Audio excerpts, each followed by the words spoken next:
बहुत समय पहले की बात है जब आवागमन की कोई सुविधा नहीं थी और किसी तरह के मतलब ये कह लीजिए कि खाली पोस्ट ऑफिस में एक साइकिल हुआ करती थी और कहीं कुछ नहीं होता था। गांव में एक आध साइकिल हुआ करती थी। आवागमन बैलगाड़ी से ही होता था या घोड़ों से होता था। उस समय गांव में एक प्रतिष्ठित शास्त्री जी थे जो गुरुकुल भी चलाते थे और उनकी काफी प्रतिष्ठा थी। वो कई कई कोस दूर वो कथा सुनाने जाया करते थे अपने चेलों के साथ। वो अपने गुरुकुल से चेलों का जब चयन करते थे तो वो चेलों का चयन इस प्रकार करते थे कि वो चेले उनके मतलब मंद बुद्धि हो, बहुत तेज ना हो। उसके पीछे कारण ये था, वो सोचते थे कि अगर चेला तेज होगा और उसको हमने अच्छे से पंडिताई सिखा दी और वो अच्छा निकल गया तो हमारी स्पर्धा में वो आ जाएगा।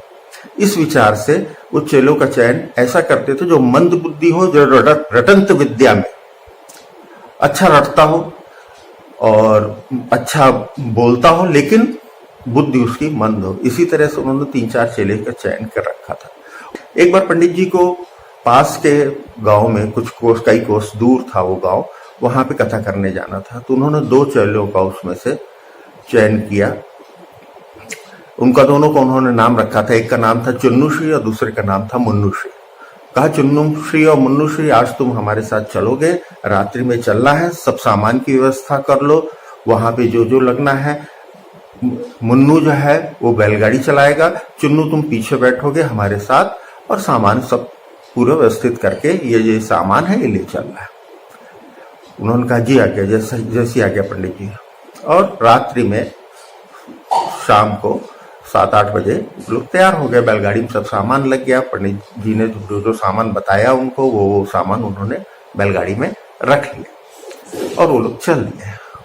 मुन्नूश्री जो है वो बैलगाड़ी चला रहा था।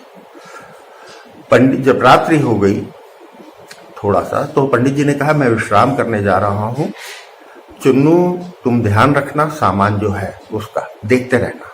उन्होंने कहा जी पंडित जी। और वो लालटेन जला के वो अपना पढ़ता रहा, मेहनती बहुत था। तो लालटेन जला ली उसी बैलगाड़ी में और वो पढ़ रहा था अपनी पुस्तकें वगैरह। और पंडित जी विश्राम करने लगे। एक जगह कहीं पत्थर लगा बैलगाड़ी में, तो पंडित जी का जो पीने का पात्र था कमंडल तरह का, वो उचका और नीचे गिर गया। पंडित जी सो रहे थे। चुन्नूश्री ने देखा कि कमंडल गिर गया है, तो आवाज भी आई थी उसकी। मुन्नूश्री ने भी सुनी। उसने पूछा क्या हुआ? कहने कमंडल गिर गया है, कमंडल गिरा है। चले अच्छा।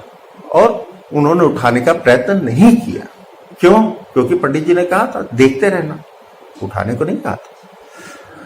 थोड़ी दूर बाद, जब देर बाद और थोड़ी काफी दूर निकल गए, उस समय पंडित जी को फिर प्यास लगी होगी। पंडित जी उठे, उन्होंने कहा पानी का। तो कहने लगे, चुन्नूश्री ने कहा वो तो गिर गया। तो कहने लगे क्यों गिर गया, तुमने उठाया क्यों नहीं? कहने लगे आपने कहा था देखते रहने को, उठाने को तो नहीं कहा था पंडित जी। पंडित जी ने बहुत उन दोनों को डांटा, बहुत कहा बेवकूफों, अब सुन लो, जो भी सामान बैलगाड़ी से नीचे गिरेगा उसे तुम्हें चुन्नू उठा के रखना है। मुन्नू तुम भी सुन लो, कोई भी आवाज आती है सामान गिरने की तो इसको बताना, ये न सुन पाए तो, और उठा के रख ले।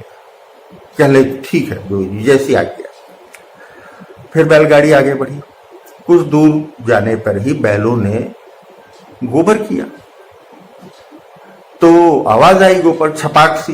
तो मुन्नू ने कहा देखो कुछ, मुन्नूश्री ने कुछ देखो चुन्नू गिरा। तो उसने कहा हाँ, कल बैलगाड़ी रोको। उसने उठाया गोबर और सब गोबर बैलगाड़ी में रख लिया। उसने कहा अब हो गया? कल हाँ हो गया। और बैलगाड़ी चल दी। पंडित जी को कुछ गीला गीला लगा, शास्त्री जी को, और बदबू भी आई। तो उठे, चले अरे ये क्या है, ये गोबर कहाँ से आया? तो तमाम सुनाने लगे। तो उन्होंने कहा आपने कहा था जो गिरेगा वो उठा के रख लेना, वही मैंने रख लिया। तो उन्होंने कहा कि तुम लोग बहुत बेवकूफ हो, निरे बेवकूफ हो, और ये वो बहुत उन्होंने डांटा उनको और कहा गोबर फेंकवाया।